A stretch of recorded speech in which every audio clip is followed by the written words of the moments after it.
Alright, we got James Madeira here using the new Berry Line No More Gap gun, now available in Australia. Link in description below. How does it feel, James? Feels alright. He hasn't used it yet. Haven't used it yet, so see how it goes. Let's have a close look at that. Yeah. Spin him around.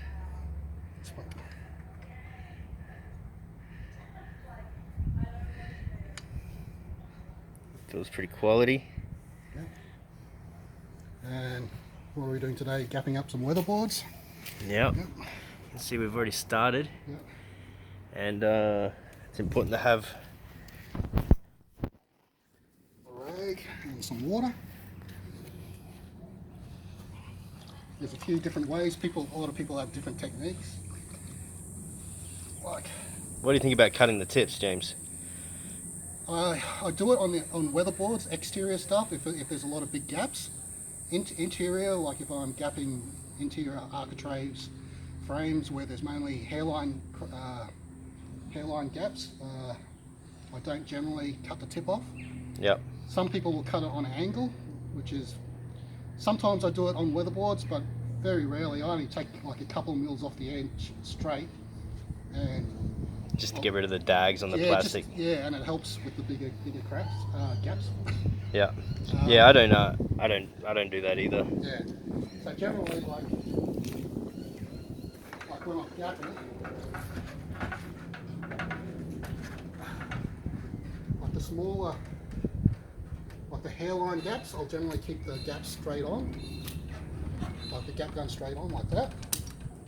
Just wipe it off.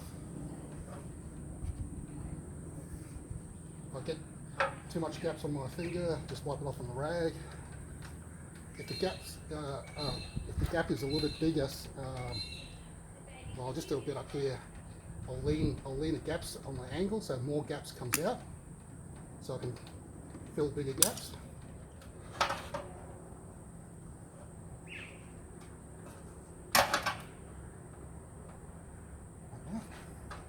But in general, the smaller the gaps, I'll keep straight on, so I get an even amount of gaps and not too much. Because the idea of gapping is to be able to just like wipe it once, maybe twice at the most, and then leave it. Most people make the mistake of playing around with it too much, and because the gaps will dry pretty quickly, especially outside, you'll mess up the finish, and you'll get an uneven, daggy sort of finish. Yep. So, in general, with gapping, you want to try and get away with just gapping once, and if you can, just wipe it once or twice at the most. You don't want to play around with it too much. Yep. Some people, like actually I was taught this when I first started gapping, was to wipe it off with a rag. Like that.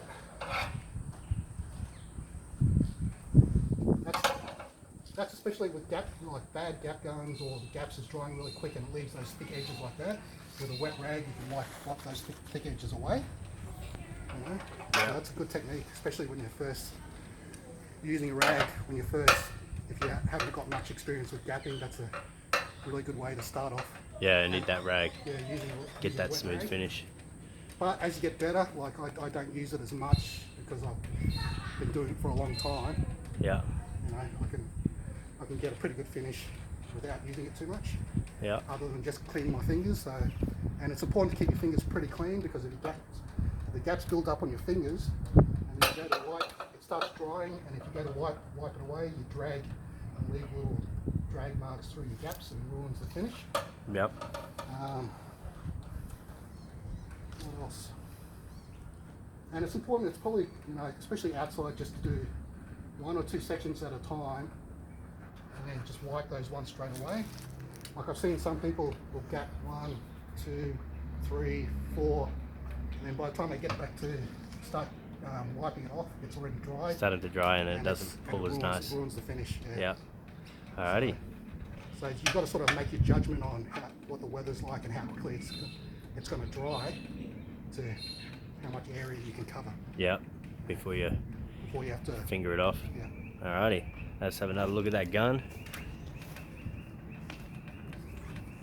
So, check it out, amazon.com.au. Yeah, we're selling them. I imported them from China. They're really good. I tested a few. That one's the best one. So yeah, support the channel and go and check it out. Good gap gun, James? I was going to say, this is a sign of good gap gun where, like, when you squeeze some gaps out and it doesn't keep flowing out of the end. Yeah, true that. Once you've released I it, hate it when they do that. So yeah, that's a good sign of a good gap gun. Yeah. And All right. So check it out. Link in description. Thanks very much. See you next time.